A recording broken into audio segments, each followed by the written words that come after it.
Welcome to health fight. యూరిన్లో blood కనిపిస్తే వేడి చేసిందేమో అని సింపుల్గా తీసుకునే వాళ్ళు కొందరైతే, క్యాన్సర్ ఏమోనని భయపడి కంగారు పడి ఆందోళన చెందేవాళ్ళు మరికొందరు. ఏదేమైనా యూరిన్లో రక్తం కనిపిస్తే ఏదో ఒక కాజ్ ఉండొచ్చు. అది ఒక్కొక్కసారి కిడ్నీ స్టోన్ అవ్వచ్చు, ఎన్నో రకాల కిడ్నీ లేదా యూరినరీ బ్లాడర్కి సంబంధించిన సమస్యలు కావచ్చు, యూరినరీ ఇన్ఫెక్షన్స్ కావచ్చు.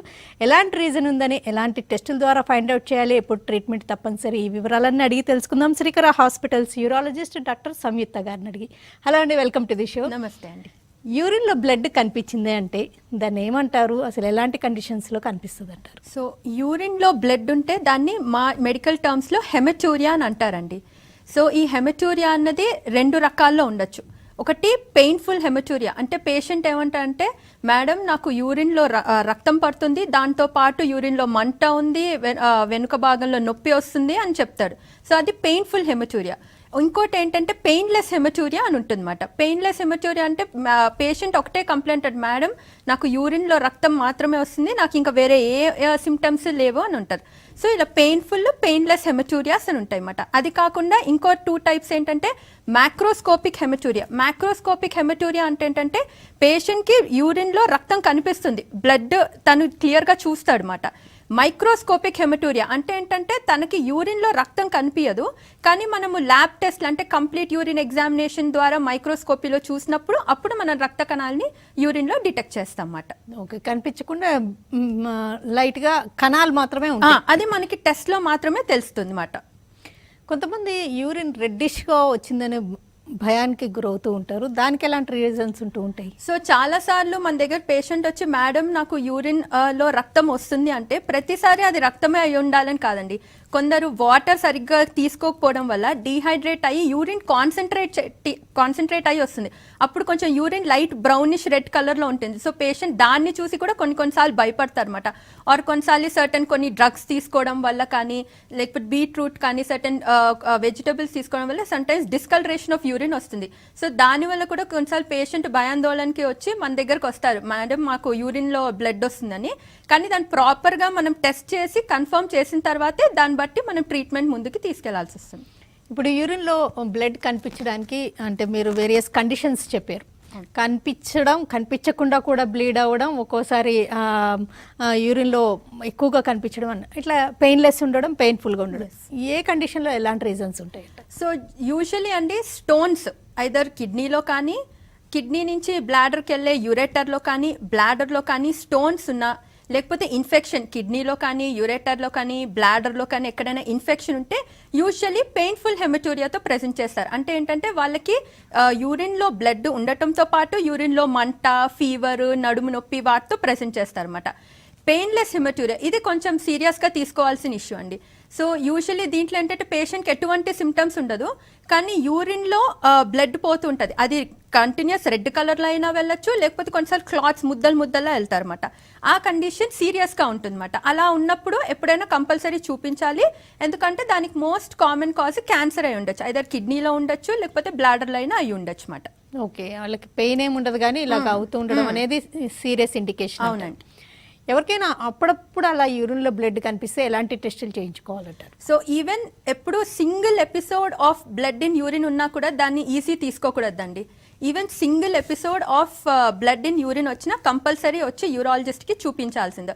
ఎందుకంటే దాని కాజ్ ఏంటి, అది బ్లాడర్లో ఇన్ఫెక్షన్ వల్ల, లేకపోతే రాయి వల్ల, లేకపోతే కొన్నిసార్లు ఆల్రెడీ క్యాన్సర్ ఉన్న పేషెంట్స్ కానీ వాళ్ళు ఆల్రెడీ ట్రీట్మెంట్ తీసుకుంటుంటారండి, సర్టెన్ క్యాన్సర్ డ్రగ్స్ కానీ, రేడియేషన్ థెరపీ కానీ, వాటి వల్ల, లేకపోతే ఆల్రెడీ కొందరు ఈ హార్ట్లో స్టెంట్ వేసిన వాళ్ళందరూ ఆల్రెడీ బ్లడ్ థిన్నర్స్ మీద ఉంటారండి. ఆ సర్టెన్ డ్రగ్స్ వల్ల కూడా కొన్నిసార్లు బ్లడ్ ఇన్ యూరిన్ రావచ్చు అన్నమాట. So single episode of blood ఉన్నా, అది పెయిన్ ఉన్నా లేకపోయినా, వేరే ఏ సిమ్టమ్స్ ఉన్నా లేకపోయినా కూడా కంపల్సరీ చూపించుకోవాల్సి ఉంటుంది. ఓకే, ఎలాంటి ఇన్వెస్టిగేషన్స్ చేయిస్తే బెటర్ అంటారు? So first complete urine examination అని ఒక టెస్ట్ చేస్తామండి. సో దాంట్లో బ్లడ్ ఇన్ ద యూరిన్ ఉంటే మనకు ఆర్బీసీస్ అనేవి డిటెక్ట్ అవుతాయి. దాని తర్వాత కాజ్ డిటెక్ట్ చేయడానికి అల్ట్రాసౌండ్ చేస్తాం. Ultrasound of the kidney, ureter and bladder అని. దాంట్లో ఏమైనా ఇన్ఫెక్షన్ ఉన్నా, కిడ్నీలో రాళ్ళు ఉన్నా, అలాంటివి ఏమైనా ఉంటే తెలుస్తాయి. కొన్నిసార్లు అల్ట్రాసౌండ్లో ప్రతిసారి కరెక్ట్గా డిటెక్ట్ అవ్వాలని తెలియదు. సో అలాంటి వాళ్ళలో సిటీ స్కాన్ ఒకటి చేస్తాం అన్నమాట. సో సిటీ స్కాన్లో ఏంటంటే ఎనీ గడ్డలున్నా, ఇంకా కొన్నిసార్లు అల్ట్రాసౌండ్లో మిస్ అయిన స్టోన్స్ కానీ ఏమైనా ఉంటే డిటెక్ట్ అవుతాయి అన్నమాట.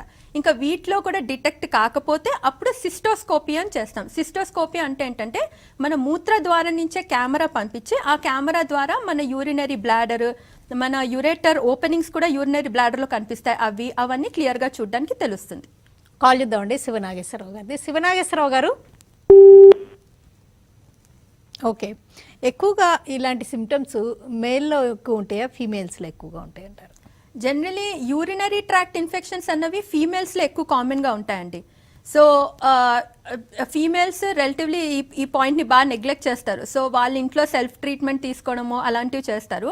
సో కొంచెం బాగా అది అక్యూట్ ఇన్ఫెక్షన్ అయిన తర్వాత వస్తారు. సో ఆ టైంలో వచ్చినప్పుడు కొన్నిసార్లు యూరినరీ ట్రాక్ట్ ఇన్ఫెక్షన్స్లో బ్లడ్ ఇన్ ద యూరిన్ వస్తుంది. సో రిలేటివ్లీ ఇది మోర్ కామన్లీ ఫీమేల్స్లోనే చూస్తామండి. అంటే కిడ్నీ స్టోన్ అట్లాంటి కాస్తో వచ్చే హిమెచ్యూరియా అంటే యూరిన్లో బ్లడ్ అనేది మేల్లో ఎక్కువ ఉండొచ్చు అంటారా? అలా లేదండి, మేల్ అయినా ఫీమేల్ అయినా రావచ్చు. కాజ్ ఎందుకు వస్తుంది అంటే ఆ స్టోన్ మన మ్యూకోజా, అదే ఆ కిడ్నీ లైనింగ్ ని రప్చర్ చేస్తుంటది, ఇరిటేట్ చేస్తుంటది. సో అది ఇరిటేట్ అవడం వల్ల బ్లడ్ యూరిన్ లో వస్తుంది అనమాట. సో ఆ స్టోన్ ఎలాంటిది, ఎంత పెద్దది, ఎంత ఇరిటేట్ చేస్తుంది అన్న దాన్ని బట్టి ఉంటుంది. మూత్ర సంబంధిత సమస్యలు రావడానికి అంటే ఇన్ఫెక్షన్స్ లాంటివి రావడానికి మేజర్గా ఎలాంటి రీజన్స్ ఉంటుంటాయి? So urinary tract infections most కామన్గా మన ఇండియాలో అంటే వాటర్, ఇలా ట్రాపికల్ కంట్రీస్లో మోస్ట్ కామన్లీ వాటర్ ఇంటేక్ అండి. Most of them water intake సరిగ్గా తీసుకోరు. సో మన లాంటి కంట్రీస్లో at least 2 liters of water per day తీసుకోవాలి. సో వాటర్ ఇంటేక్ సరిగ్గా ఉండదు. సో వాళ్ళు రెగ్యులర్ యూరినేషన్ ఉండదు. So especially working class women వాళ్ళు ఎక్కువసేపు యూరిన్, వాళ్ళకి ఆ వాష్రూమ్ నచ్చకో లేకపోతే ఇంకేదో డిస్కంఫర్ట్ వల్ల they try to hold urine for lot of time అన్నమాట. అదొకటి. అన్హైజీన్ ఉండడం వల్ల యూరినరీ ట్రాక్ట్ ఇన్ఫెక్షన్స్ వచ్చే ఛాన్సెస్ ఎక్కువ ఉంటాయి. ఓకే, యూరినరీ ట్రాక్ట్ ఇన్ఫెక్షన్ కనిపించిందంటే వాటర్ ఎక్కువ తాగి దాన్ని ఓవర్కమ్ అవ్వచ్చని ఇంట్లోనే ఉంటుంటారు. అది జరుగుతుందంటారా? తప్పనిసరిగా మెడిసిన్స్ తీసుకోవాల్సి ఉంటుందంటారా? అంటే డిపెండ్స్ ఆన్ ఏ స్టేజ్లో వాళ్ళు వస్తున్నారండి. Most of them urinary tract infection అని వాళ్ళకి తెలీదు. సో ఇంట్లోనే వాళ్ళు యూరిన్లో మంట ఉందని వాటర్ తీసుకుంటారు, లేకపోతే లోకల్ వాళ్ళు అదేంటి ఫార్మసీకి వెళ్ళి ఏదో సొల్యూషన్ తెచ్చుకొని తాగుతారు. సమ్ టైమ్స్ అది తగ్గచ్చు, అది తగ్గకపోవచ్చు. Generally if it's a bacterial infection, అది సబ్సైడ్ కాకపోతే దానికి తగిన యాంటీబయాటిక్ ఇచ్చి తగిన ట్రీట్మెంట్ ఇస్తే తగ్గిపోద్ది. కాల్ చేద్దామండి. సదాశివ్ గారు, మేడం నమస్తే, చెప్పండి. హలో హలో హలో, నమస్తే అండి. చెప్పండి. నమస్తే మేడం. నమస్తే మేడం. టీవీ వాల్యూమ్ తగ్గించి క్లియర్గా ఫాస్ట్గా అడగండి సదాశివ్ గారు. మేడం గారు, మా మూత్రం కొంచెం మంట వస్తుంది. కిడ్నీలో స్టోన్స్ ఉంటే ఆపరేషన్ చేయించుకున్నా. ఓకే. ఒక 4 సంవత్సరాలు 3 సంవత్సరాలు అవుతుంది. మళ్ళీ మూత్రం యూరిన్ వెళ్ళినప్పుడు కొంచెం లాస్ట్ చుక్కలు వచ్చి మంట అనిపిస్తుంది. నీరు మరిన్ని తాగినప్పుడు మంట ఏమి ఉండట్లేదు. నీళ్లు మరిన్ని తాగినప్పుడు కొంచెం పనికి వెళ్తాం కాబట్టి పనికి వెళ్ళినప్పుడు కొంచెం అట్లా అనిపిస్తుంది మేడం. ఓన్లీ నీళ్ళే తాగారా లేకపోతే ఇంకేమైనా మందులు ఏమైనా తీసుకున్నారా అలా మూత్రంలో మంట ఉంటే? ఏం తీసుకోవట్లేదు మేడం. అవేం తీసుకోకుండా మూత్రం వేడికి ఇట్లా పనికి పోయినప్పుడు కొంచెం లేట్ అయినప్పుడు కొంచెం నీళ్లు ఎక్కువ తాగినప్పుడు అట్లా అవుతుంది మేడం. లాస్ట్ లో యూరిన్ కొంచెం చుక్కలుగా అంత అయిపోయినాక అట్లా అనిపిస్తుంది, మంటలా అనిపిస్తుంది. సో పర్లేదు, అది జనరల్ యూరినరీ ట్రాక్ట్ ఇన్ఫెక్షన్ అయి ఉండొచ్చు. సో దానికేం లేదు, ఒకసారి యూరిన్ టెస్ట్ చేసి ఆ తగిన యాంటీబయాటిక్ తీసుకుంటే సరిపోతుందండి. నెక్స్ట్ కాల్ చేద్దామండి. మాధవ్ శర్మ గారు. Hello madam. నమస్తే, చెప్పండి. నమస్తే అండి. మేడం, నాకు 1 year కిందట బ్లడ్ లో యూరిన్ పడింది. ఓకే. నాకు వెళ్తాం 0.4 ఇచ్చినారు. ఓకే. నాకు అల్ట్రాసౌండ్ తీసినారు, అన్ని తీసినారు, ఏం నార్మల్ ఉంది. కాబట్టి డొక్కల్లో 2 పక్కల కొద్దిగా లైట్ గా నొప్పి వస్తుంది. అది ఏమైనా కిడ్నీకి సంబంధమా లేదు? నాకు సీరం క్రియేటినైన్ 1.4 ఉంది మేడం. ఓకే. ఈ యూరిన్ లో రక్తము ఒక్కసారి వచ్చిందా అండి లేకపోతే పదే పదే వస్తుందా? లేదు మేడం, ఒకసారి ఎక్కువగా వచ్చింది. అది నొప్పిగా వచ్చిందా? కలిసిన అన్నంత అన్ని అల్ట్రాసౌండ్ చేసినారు. ఓకే. చేసి ప్రాబ్లం ఏం లేదన్నారు. నాకు కొంచెం యూరిన్ మంట కూడా అప్పుడప్పుడు వస్తుంటది మేడం ఇప్పుడు కూడా. ఆహా, కాదు అంటే మీకు నొప్పితో పాటు వస్తుంది కదా, సో అది అయితే రాయి వల్ల అయినా ఇన్ఫెక్షన్ వల్ల అయిన ఉండొచ్చు. అల్ట్రాసౌండ్ లో ప్రతిసారి డిటెక్ట్ అవ్వాలని లేదండి. సో ఒకసారి మనం సిటీ స్కాన్ కూడా చేసి ఆ కాజ్ ఏంటో కనుక్కొని దాన్ని ట్రీట్ చేస్తే సరిపోతుంది. యూరినరీ ఇన్ఫెక్షన్స్ తరచుగా ఎదుర్కొనే వాళ్ళకి ఏ కాజెస్ ఎక్కువగా ఉంటూ ఉంటాయి? ఇదండి మోస్ట్ కామన్లీ వాటర్ సరిగ్గా తీసుకోరండి. అంటే యూరినరీ ఇన్ఫెక్షన్ ఒక్కసారి వస్తే మళ్ళీ రాదని లేదండి. సింగిల్ టైం రావచ్చు, లేకపోతే రికరెంట్ యూరినరీ ట్రాక్ట్ ఇన్ఫెక్షన్స్ కూడా రావచ్చు. ఒకప్పుడు అనేవారు కొంచెం ఏజ్ అయిన వాళ్ళకి ఎక్కువ వస్తుందని, కానీ ఇప్పుడు ట్రెండ్ బాగా మారిందండి. యంగ్స్టర్స్, వర్కింగ్ పాపులేషన్ వీళ్ళలో ఎక్కువ వస్తుందన్నమాట. సో ఒకటి ఫుడ్ హ్యాబిట్స్ అండి. ఫుడ్ హ్యాబిట్స్ సరిగ్గా లేకపోవడం వల్ల, ప్రాపర్ వాటర్ ఇంటేక్ సరిగ్గా లేకపోవడం వల్ల, ప్రాపర్ హైజీన్ లేకపోవడం వల్ల most commonly urinary tract infections వస్తున్నాయి. ఎక్కువ వాటర్ ఇంటేక్ తోనే అవాయిడ్ చేయగలరా? ఎస్, డెఫినెట్ గా అండి. ఆల్మోస్ట్ 70% ఆఫ్ ద పీపుల్ లో ప్రాపర్ వాటర్ ఇంటేక్ ఉండి, proper food habits and hygiene ఉంటే అసలు you can prevent urinary tract infections. Okay, urine test and urine culture కూడా చేయిస్తుంటారు కదా, ఏ విషయాలు తెలుస్తూ ఉంటాయంటే? సో కంప్లీట్ యూరిన్ ఎగ్జామినేషన్ అనే దాంట్లో మనకి అపార్ట్ ఫ్రమ్ బ్లడ్ ఇన్ఫెక్షన్ ఏమైనా పస్ సెల్స్ ఉన్నాయా, ఏమైనా ఆర్బీసీస్ ఉన్నాయా, మన దాంట్లో ఏమైనా షుగర్ పోతుందా, ఎనీ ప్రోటీన్స్ పోతున్నాయా, అవన్నీ బాగా తెలుస్తాయి. యూరిన్ కలర్ ఎలా ఉంది అవన్నీ బాగా తెలుస్తాయి. యూరిన్ ఫర్ కల్చర్ సెన్సిటివిటీ ఏంటంటే మనకి కంప్లీట్ యూరిన్ ఎగ్జామినేషన్లో ఒకసారి ఇన్ఫెక్షన్ అని తెలిసిన తర్వాత అది ఏ క్రిమి పదార్థం వల్ల వస్తుంది, ఎంత మోతాదులో ఉంది, దానికి ఏ యాంటీబయాటిక్ అయితే కరెక్ట్గా పనిచేస్తుంది అనేది తెలుస్తుంది అన్నమాట యూరిన్ ఫర్ కల్చర్ సెన్సిటివిటీ. అంటే ఏదో ఒక యాంటీబయాటిక్ వాడేదానికన్నా ఏ బ్యాక్టీరియా ఉంది దానికి స్పెసిఫిక్ గా యాంటీబయాటిక్ వాడడమే బెటర్ అంటారు. లేకపోతే రెసిస్టెన్స్ వచ్చేస్తుంది. ఆ పర్టికులర్ మైక్రో ఆర్గానిజంకి మనకు తెలియకుండా ఏ యాంటీబయాటిక్ పడితే అది వాడితే ఒక పాయింట్ తర్వాత యాంటీబయాటిక్స్ పనిచేయడం మానేస్తాయి. ఓకే, అంటే మీరు ఇందాక చెప్పారు కిడ్నీ స్టోన్ అవ్వచ్చు, కిడ్నీ క్యాన్సర్ అవ్వచ్చు, అండ్ పాలిసిస్టిక్ కిడ్నీ అనే కండిషన్లో కూడా యూరిన్లో బ్లడ్ పడచ్చు అంటారా? ఎస్. ఆ కండిషన్ ఏంటి polycystic? So polycystic kidney disease అన్నది అంటే ఏంటంటే కిడ్నీలో, 2 కిడ్నీలో మల్టిపుల్ సాక్యూల్స్ అంటే యూరిన్ బ్యాగ్స్ లాగా మల్టిపుల్గా సాక్యూల్స్ సిస్టిల్లా ఫామ్ అయిపోతాయి అన్నమాట. దాంట్లో 2 రకాలు ఉంటాయి. ఆటోజోమల్ డామినెంట్ అని ఉండొచ్చు, ఆటోజోమల్ రెసివ్ అని ఉండొచ్చు. ఇప్పుడు ఒక చిన్న సిస్ట్ ఉందని అనుకోండి, అదొక పెద్ద సిమ్టమ్స్ ఏం కాజ్ చేయకపోతే, if it is less than 4 centimetres మనం దాన్ని కన్సర్వేటివ్ అంటే ఏంటంటే రెగ్యులర్ ఫాలోఅప్ మీద ఉంటూ మనము వాటర్ బాగా తీసుకుంటూ డైట్ మెయింటైన్ చేస్తే సరిపోద్ది. బట్ కొన్నిసార్లు సిస్ట్లు చాలా పెద్దగా ఉంటాయండి, 8 సెంటీమీటర్స్ 10 సెంటీమీటర్స్ ఉంటాయి. దానివల్ల బ్లీడింగ్ అవుతుంది, దానివల్ల పెయిన్ ఉంటుంది. అలా ఉన్నప్పుడు అదని కాంప్లెక్స్ సిస్ట్ అంటారు అనమాట. అలా ఉన్నప్పుడు సిఈసిటీ చేసి ఆ సిస్టేనా లేకపోతే దాంతో పాటు క్యాన్సర్ గడ్డ కూడా ఉందా ఐడెంటిఫై చేసి దానికి ట్రీట్మెంట్ చేయాల్సి వస్తుంది. అంటే హౌ కామన్ కిడ్నీ క్యాన్సర్స్ అంటారు? ఇట్లాగా బ్లీడింగ్ కనిపించే కిడ్నీ క్యాన్సర్స్ అనేవి ఎంత కామన్గా కనిపిస్తూ ఉంటాయి? కిడ్నీ క్యాన్సర్లో బ్లీడింగ్ అన్నది it is not very common అండి. సో కిడ్నీ క్యాన్సర్ అన్నది యూజువల్లీ ఎలా ప్రెజెంట్ చేస్తారంటే పెయిన్తో ప్రెజెంట్ చేస్తారు, కొన్నిసార్లు బ్లీడింగ్తో ప్రెజెంట్ చేస్తారు, కొన్నిసార్లు రేర్గా పెద్దది ఉంటే వాళ్ళకి డైరెక్ట్ స్వెల్లింగ్తోనే ప్రెజెంట్ చేస్తారన్నమాట. సో అలా డిటెక్ట్ అవుతుంది. లేదు కొన్నిసార్లు ఏంటంటే కిడ్నీ క్యాన్సర్ అసలు డిటెక్ట్ అవుదండి, అది ఆల్రెడీ బాడీ అంతా స్ప్రెడ్ అయిపోద్ది మెటాస్టాసిస్. సో వాళ్ళే కాళ్ళ నొప్పులో, చేతుల నొప్పులో, లేకపోతే తల హెడేకో వాటితో ప్రెజెంట్ చేస్తారు. మనం ఇన్వెస్టిగేషన్ చేసినప్పుడు కింద కిడ్నీ క్యాన్సర్ ఉన్నట్టు డిటెక్ట్ అవుతుంది అన్నమాట. ఓకే, అంటే వాళ్ళకి యూరిన్ సంబంధిత సమస్యలు ఏమీ కనిపించకుండా కూడా ఇలా కూడా ఉంటారు. ఎస్. ఓకే, జనరల్గా రొటీన్ హెల్త్ చెకప్స్లో అల్ట్రాసౌండ్ స్కానింగ్ ఇవన్నీ చేయిస్తుంటారు కదా, వాటిలో కిడ్నీ కండిషన్స్ ఇలాంటి ప్రాబ్లమ్స్ ఏమైనా ఉంటే రూల్ అవుట్ చేసుకోవచ్చు అంటారు? ఎస్, అల్ట్రాసౌండ్లో ఆల్మోస్ట్ ఒక 70% వరకు ఏదైనా అబ్నార్మాలిటీ ఉంటే డిటెక్ట్ అవుతుంది, బట్ నాట్ ఆల్వేస్ అండి. అల్ట్రాసౌండ్ ప్రతిదీ డిటెక్ట్ చేయలేదు. సో కొన్నిసార్లు చిన్న స్టోన్స్ ఉన్నా, చిన్న గడ్డలున్నా, కొన్నిసార్లు హైడ్రోనెఫ్రోస్ అంటారు, కిడ్నీ వాపు ఎక్కువ ప్రామినెంట్గా లేకపోయినా అల్ట్రాసౌండ్లో డిటెక్ట్ చేయడం కష్టం. ఎస్పెషలీ బాగా ఒబీస్ ఉంటారు, లావుగా ఉన్న వాళ్ళు కొంచెం రిలేటివ్లీ డిటెక్ట్ చేయడం కష్టం. అందుకే most sensitive and best test detect చేయడానికి సిటీ స్కాన్ అనమాట. దాంట్లో ఇప్పుడు కిడ్నీ క్యాన్సర్ లాగా ఉన్న వాళ్ళకి suppose serum creatinine, normal serum creatinine అనేది 0.9 to 1.3 ఉంటుందండి.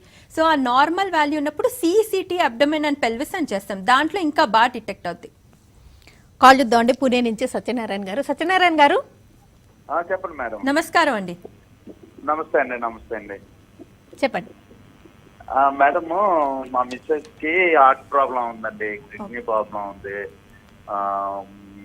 థైరాయిడ్ ఉంది, షుగర్ బీపీ ఉన్నది మేడము. ఒకటి మందులు వాడుతున్నాం మేడము. హలో చెప్పండి. మందులు వాడుతున్నాం మేడము. యూరిన్ వేస్తున్నప్పుడు ఆ వాష్రూమ్ లో బేసిన్ లోని దూదిలాగా ఆ కమ్మలాగా అలా వస్తుంది. ఏంటి మేడం ప్రాబ్లము? అంటే దూదిలా అంటే తెల్లగా వస్తుందా అండి, లేకపోతే ఎర్ర కలర్ లో ఉందా?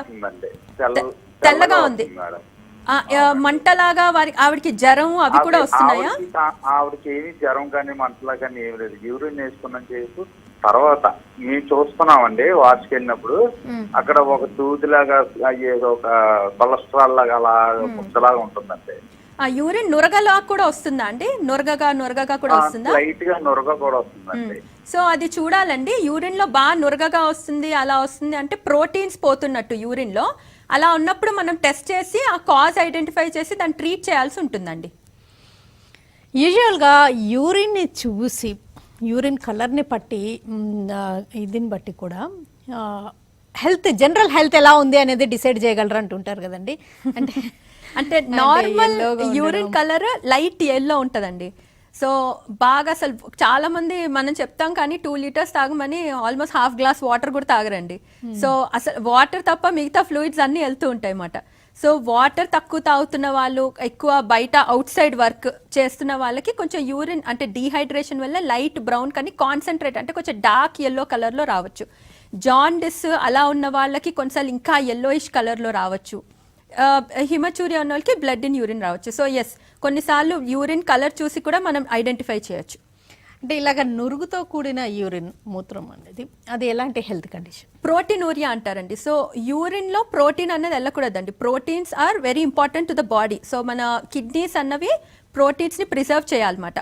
సో కిడ్నీలో ఎప్పుడైనా డ్యామేజ్ అయినా, కిడ్నీ దాని ఫంక్షన్ అది సరిగ్గా చేయలేకపోతే అప్పుడు అది ప్రోటీన్స్ని ప్రిజర్వ్ చేయలేదండి. So it starts losing proteins in the urine మాట. దాన్ని ప్రోటీనూరియా అంటారు. సో ప్రోటీనూరియాకి చాలా కాజ్ ఉంటాయండి. గ్లామ్లో నెఫ్రైటిస్ ఉండొచ్చు, నెఫ్రోపతీస్ ఉండొచ్చు, లేకపోతే ఇంకేమైనా క్రానిక్ కిడ్నీ డిసీజ్లో ఉండొచ్చు, లేకపోతే అక్యూట్ కిడ్నీ ఇంజరీలో ఉండొచ్చు. సో ఆ cause proteinuria is always an alarming condition. It needs to be identified and treated always. Kidney function టెస్టులో ఏ టెస్టులు ఉంటాయి, వాటి ద్వారా ఎలాంటి విషయాలు తెలుస్తాయి, అసలు ఎవరు ఫ్రీక్వెంట్గా చేయించుకుంటే better? So renal function test అంటారండి, ఆర్ కిడ్నీ ఫంక్షన్ టెస్ట్ అని. సో దాంట్లో ఏమేమి తెలుస్తాయి అంటే most important kidney indirect detection of kidney ఎలా పనిచేస్తుంది దానికి సీరం క్రియాటినిన్ అండి. So normal serum creatinine anywhere between 0.9 to 1.3 ఉంటుంది. సో సీరం క్రియాటినిన్ ఎక్కువ అవుతుంది అంటే it indicates that there is some problem, either ఒక్క కిడ్నీలో అవ్వచ్చు, బోత్ కిడ్నీస్లో అవ్వచ్చు అన్నమాట. సో సీరం క్రియాటినిన్ ఒకటి తెలుస్తుంది, బ్లడ్ యూరియా లెవెల్స్ అని తెలుస్తాయి అన్నమాట. అది కాకుండా సీరం ఎలక్ట్రోలైట్స్ అంటారు, అంటే మన బాడీలో ఉండే electrolytes like sodium, potassium, chlorine అవి కూడా మెయిన్లీ తెలుస్తాయి. సో మన కిడ్నీస్ ఒక మోతాదు వరకు సోడియంని, పొటాషియంని ప్రిజర్వ్ చేసి మిగతాది యూరిన్లో ఎక్స్క్రీట్ చేస్తుంది. సో ఈ వాల్యూస్ వల్ల కూడా ఆ కిడ్నీ ఫంక్షనింగ్ ఎలా ఉంది, ఓవరాల్గా బ్లడ్లో ఎలక్ట్రోలైట్స్ అనేవి చాలా ఇంపార్టెంట్ అండి. ఎలక్ట్రోలైట్ డిస్టర్బెన్స్ వస్తే కూడా బాడీలో ఎన్నో చేంజెస్ వస్తాయి. సో ఇవన్నీ ద్వారా రీనల్ ఫంక్షన్ టెస్ట్ ద్వారా తెలుస్తూ ఉంటాయి. హైపర్ టెన్షన్ అనేది కిడ్నీ ప్రాబ్లంకి ఒక ఇండికేషన్ అంటుంటారు కదా, ఎలా తెలుసుకోవాలి? సో కిడ్నీస్ అన్నవి వన్ ఆఫ్ ద మోస్ట్ అంటే వాస్క్యులర్ ఆర్గన్స్ అండి. అంటే ఏంటంటే దాని బ్లడ్ సప్లై చాలా బాగుంటుంది అన్నమాట. సో బీపీకి కిడ్నీకి చాలా పెద్ద రిలేషన్షిప్పే ఉంది. సో మన కిడ్నీ సరిగ్గా పనిచేయకపోయినా, 2 కిడ్నీస్లో కిడ్నీ మొత్తానికి పాడైపోయి ఇంకొక కిడ్నీ మీద ఉన్నా, అలా ఉన్నప్పుడు బీపీ పెరిగే ఛాన్సెస్ ఉంటుంది. దాన్ని రీనల్ హైపర్ టెన్షన్ అంటారు. సో బీపీ పెరిగినప్పుడు one of the organs to be checked is kidneys మాట. సో దానికోసం మన రీనల్ ఫంక్షన్ టెస్ట్ అని ఒకటి చేస్తాం. ఏమాత్రం అబ్నార్మాలిటీ డిటెక్ట్ ఉంటే దాన్ని ట్రీట్ చేయాల్సి ఉంటుంది. ఓకే, బ్లడ్ అండ్ యూరిన్ ఉన్నప్పుడు మనం డిస్కస్ చేస్తున్న పాయింట్స్ అన్ని అంటే మేజర్గా అయితే ఇన్ఫెక్షన్స్ అయినా మేజర్ కాజ్.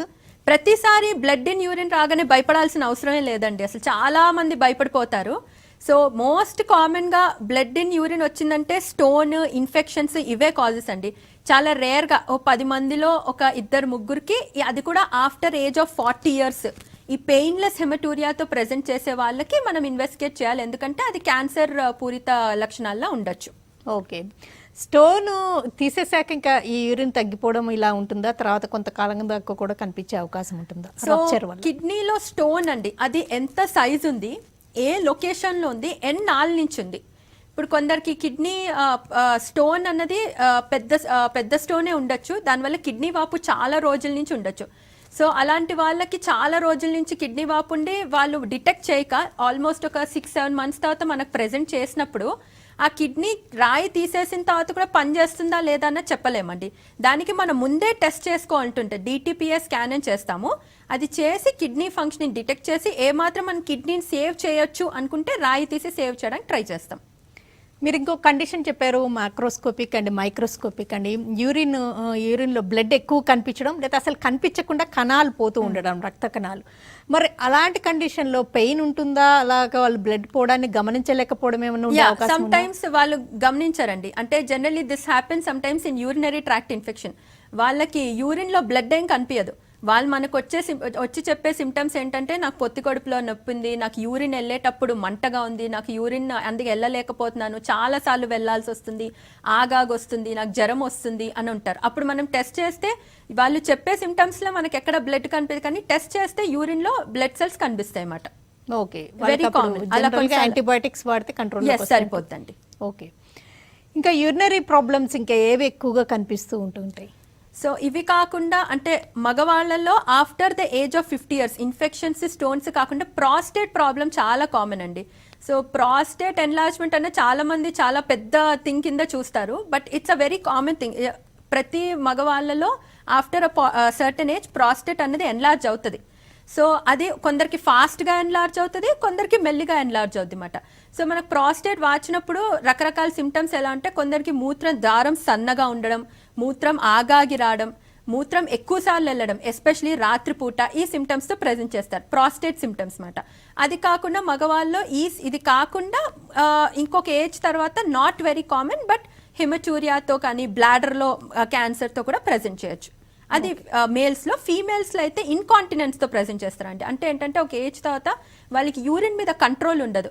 సో వాళ్ళకి యూరిన్ కంటిన్యూస్గా పోతూ ఉంటుంది, కొందరికి తుమ్మితే దగ్గితే యూరిన్ పోతూ ఉంటుంది, కొన్నిసార్లు వాళ్ళకి మూత్రసంచి కిందకి జారిపోవడం, అలాంటి వాటితో కూడా ప్రజెంట్ చేస్తారన్నమాట. ఓకే, యూరినరీ ఇన్కాంటినెన్స్కి మరి ట్రీట్మెంట్స్ ఎలాంటివి ఉంటుంది? సో యూరినరీ ఇన్కాంటినెన్స్ ఫస్ట్ ఎలాంటిదో ఐడెంటిఫై చేయాలండి. అది కంటిన్యూస్ ఇన్కాంటినెన్సా? కంటిన్యూస్ అంటే ఏంటంటే వాళ్ళకి కంటిన్యూస్ డే అంతా యూరిన్ కారుతూనే ఉంటుందండి, అసలు సంబంధం లేదు. ఇంకొందరికి ఏంటంటే కొంచెం పైకి లేచినా, కూర్చొని ఎక్కువసేపు లేచినా, లేకపోతే తుమ్మినా, దగ్గినా, లేకపోతే మెట్లు ఎక్కువ ఎక్కినా, అలా ఉన్నప్పుడు కూడా దాన్ని స్ట్రెస్ యూరినరీ ఇన్కాంటినెన్స్ అంటారు. సో ఫస్ట్ అది ఏ type of urinary incontinence identify చేయాలి. చేసిన తర్వాత మోస్ట్ ఆఫ్ దమ్కి పెల్విక్ ఫ్లోర్ ఎక్సర్సైజెస్ అని చెప్తామండి. పెల్విక్ ఫ్లోర్ ఇది యూజువల్లీ పెల్విక్ ఫ్లోర్ వీక్నెస్ వల్ల వస్తుంది. సో ఈ పెల్విక్ ఫ్లోర్ ఎక్సర్సైజెస్తో రిజాల్వ్ అవుద్ది. ఇంకా దాంతో రిజాల్వ్ కాకపోతే అప్పుడు మనం సర్జికల్ ట్రీట్మెంట్ ఇస్తాం. ఓకే, అంటే సర్జరీ చేసినప్పుడు కొన్ని రకాల ట్రీట్మెంట్స్ కొత్తవి వచ్చాయి కదన్న వేడేస్, అవి ఏంటంటారు?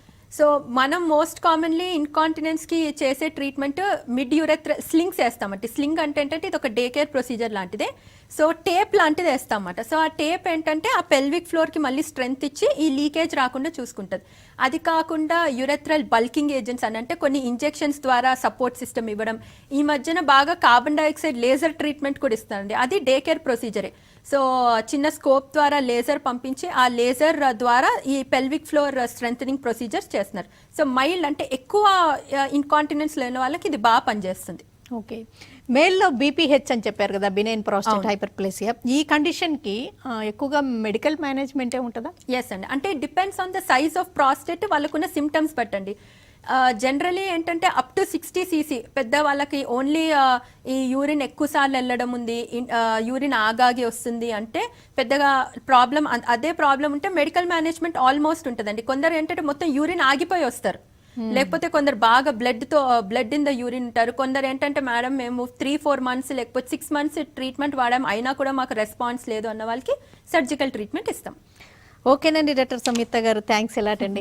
యూరిన్లో బ్లడ్ కనిపిస్తే అది జనరల్ లైట్గా తీసుకోవాల్సిన అవసరం లేదని, అయితే మేజర్గా అయితే cause urinary infections, water intake తక్కువగా ఉండడం కాబట్టి అది ఏమన్నా ఉంటుందేమో గమనించుకొని ఇంకా అవసరమైతే ఫర్దర్ ఇన్వెస్టిగేషన్స్, ఒక్కొక్కసారి రేర్ ఛాన్సెస్లో కిడ్నీలో క్యాన్సర్ వల్ల కూడా యూరిన్లో బ్లడ్ కనిపించవచ్చు, పాలిసిస్టిక్ కిడ్నీ డిసీజ్ అనే కండిషన్ ఉండొచ్చు, కిడ్నీ స్టోన్స్ ఉండొచ్చు.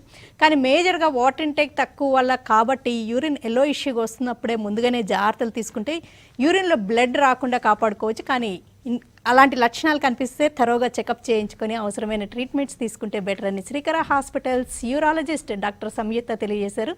ఇది వాళ్ళ health file. Keep watching TV5.